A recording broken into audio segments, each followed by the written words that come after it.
Al-Imam Malik rahimahullah, beliau mengatakan lan yasluh akhiru hadzal ummah illa bima saluha bihi awwaluha. Tidak akan menjadi baik akhir dari umat ini, termasuk generasi kula panjenengan sampai hari kiamatnya, orang-orang yang jauh dari Kanjeng Nabi, mboten menjumpai Kanjeng Nabi, tidak akan menjadi baik kecuali dengan cara metode yang sudah dipraktekkan dan sudah terbukti pada generasi awal umat menika, yaitu generasi sahabat. Shallallahu alaihi Nabi Muhammad. Pada waktu Kanjeng Nabi diutus, ya, itu zaman jahiliyah, ya. Zaman jahiliyah. Jangan bisa bayangkan, ya, kebejatan niku luar biasa, ya. Ya, kalau zaman saat ini yus podo karo jahiliyah ini sih, ya. Nah, seperti anak putri, ya, dikubur hidup-hidup. Kalau punya anak perempuan, sebagian dari mereka, bukan semua, ya. Kalau semua, ya otomatis habis bangsa Quraisy, ya. Tidak ada keturunan lanjutan. Ada sebagian dari mereka itu di antara kejahiliahannya itu sampai kepada mengubur hidup-hidup anaknya. Ini Sayyidina Umar pernah bercerita, ya. Beliau pada waktu sudah Islam cerita kepada Kanjeng Nabi, ya. Ya Rasulullah, saya punya cerita yang satu kalau saya ingat itu saya tertawa, ya. Dan satunya kalau saya ingat saya menangis. Apa yang tertawa? Dulu, ya, saya ini buat patung itu dari tepung, ya, dari gandum, disembah, ya. Nah, kalau pas gandumnya habis, ya, tidak bisa beli, nah, minta maaf Tuhan, ya, tangannya ambil, kakinya ambil.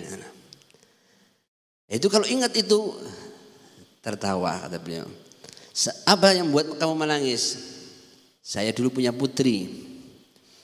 Nah, ketika akan saya kubur, ya, saya lagi gali, itu ada sebagian tanah itu mengenai kepala saya. Dan putri saya itu dengan polosnya membersihkan, ya, pasir yang ada di atas kepala saya. Dia nggak tahu bahwa ini ayahnya ini sedang membuat galian untuk mengubur dirinya. Tapi, ya, anak kecil ini dengan polosnya, ya, diresi indah sih. Setelah galian cukup, naik anaknya itu dikubur hidup-hidup, ditutup. Hanya bisa bayangkan, ya, ini kepada anak saja rasa rahmah itu sudah nggak ada, kasih sayang itu nggak ada. Jangan mau nopo tegel, ya. Kepada anak, kok jangan anak orang lain saja nggak akan tegel seperti itu, ya. Ini kepada anak sampai seperti itu, tapi begitu tersentuh oleh Kanjeng Nabi Muhammad SAW berubah, ya. Hanya dalam waktu 23 tahun berubah. Jangan mboten usah mengambil sahabat yang senior, ya, kelas Sayyidina Abu Bakar, Sayyidina Umar, Sayyidina Ali, Sayyidina Utsman, mboten. Siapapun sahabat yang jumlahnya puluhan ribu itu, jenengan ambil satu saja. Itu kalau jenengan buka manakibnya luar biasa, ya.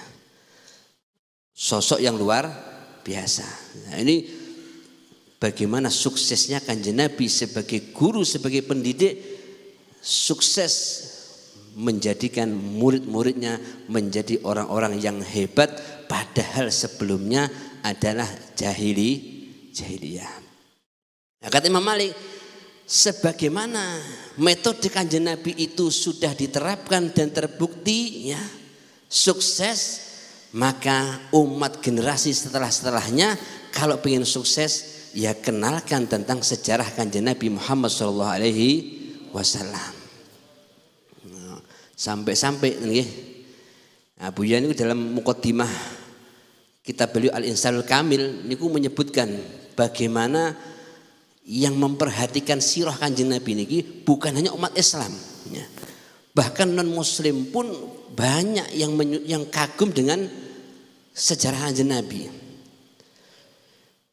Nah, bahkan mereka ya dari guru kami pernah mendengar mereka sampai mengatakan ini dunia yang sudah carut marut seperti ini ya. Ini seandainya kan mereka kan tidak ada ihtiram menyebut Muhammad hidup ya, dihidupkan sekarang, maka akan bisa membereskan urusan dunia yang carut marut ini hanya dengan duduk sambil minum kopi.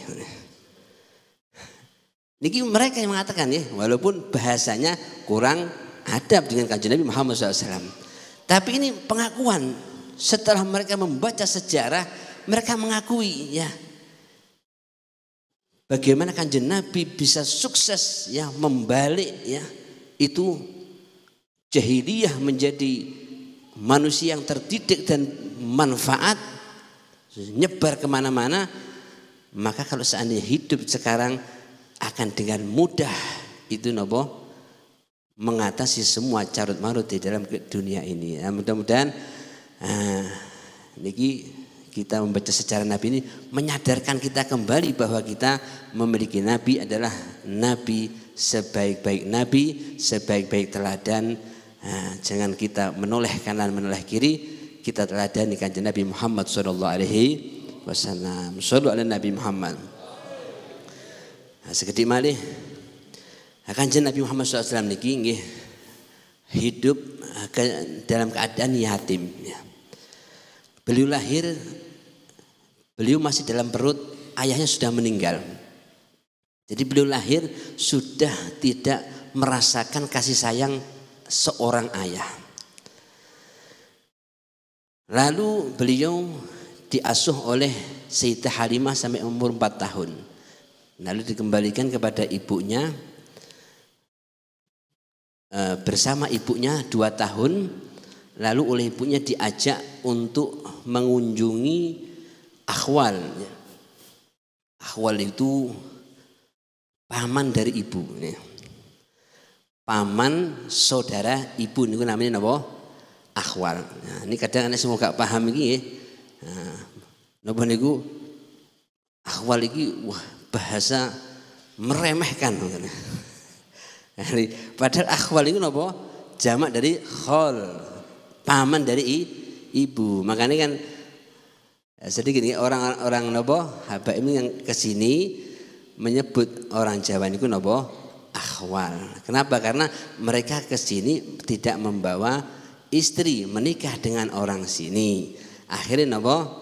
Berarti kan paman-pamannya ya itu kakak adik dari napa? Ibunya itu namanya bahasanya khol ya. Paman saudara ibu. Termasuk napa Mbah Kawula nggih. Mbah Kawula niku menikah dengan orang Jawa ya. Nah, ketika diajak mengunjungi akhwalnya. Jadi ini akhwal dari kakeknya Abdul Muthalib. Ayahnya kan Abdul Muthalib bin Hashim. Hashim niki menikah dengan Salma binti Amr An-Najjariyah Al-Khazrajiyah, orang Madinah. Ya. Jadi niku kakek atasnya Kanjeng Nabi, Salma niki. Napa dulur-dulure Salma niki wau itu adalah kholnya Abdul Muthalib. Nah, Kanjeng Nabi juga membahasakan itu adalah kholnya ayahnya. Pengen nyambung. Nah, niki kalau mungkin kalau diceritakan panjang ya. Berarti anak niku sejak kecil dikenal nih iki lho dulurmu, nggih. Iki pamanmu, iki bibimu, iki misananmu. Ben napa istilah teng mriki ora kepaten obor. Kadang-kadang nopo jarak yang jauh misanan ora kenal. Kok jangankan kok wis minduan nggih, telonan. Kadang-kadang status misanan wis ora kenal. Wis gak tahu silaturahim.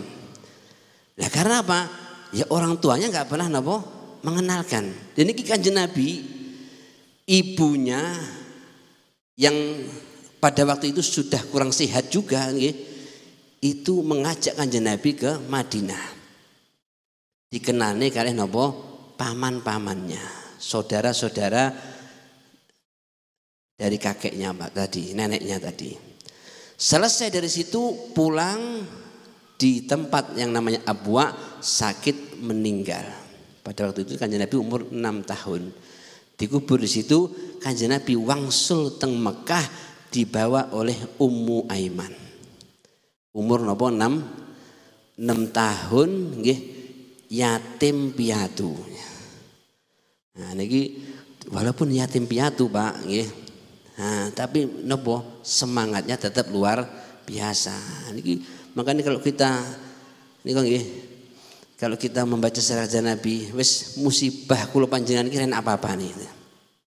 Makanya ketika kita bercermin dengan Kanjeng Nabi, kita akan menjadi luas hati kita. Ternyata ya ujian saya orangnya apa-apa nih dibanding Kanjeng Nabi. Iki cek baru umur 6 tahun, cek durung wah cek dawa perjuangannya nggih. Nah, mudah-mudahan apa kita bisa mengambil pelajaran dan mudah-mudahan bisa lebih memantapkan kita di dalam istiqomah beribadah kepada Allah, istiqomah meneladani Kanjeng Muhammad SAW. Amin amin ya rabbal alamin. Mungkin niku ingkang saged kawula aturaken, kirang langkungipun nyuwun pangapunten ingkang kathah. Hadza min afu minkum. Assalamualaikum warahmatullahi wabarakatuh.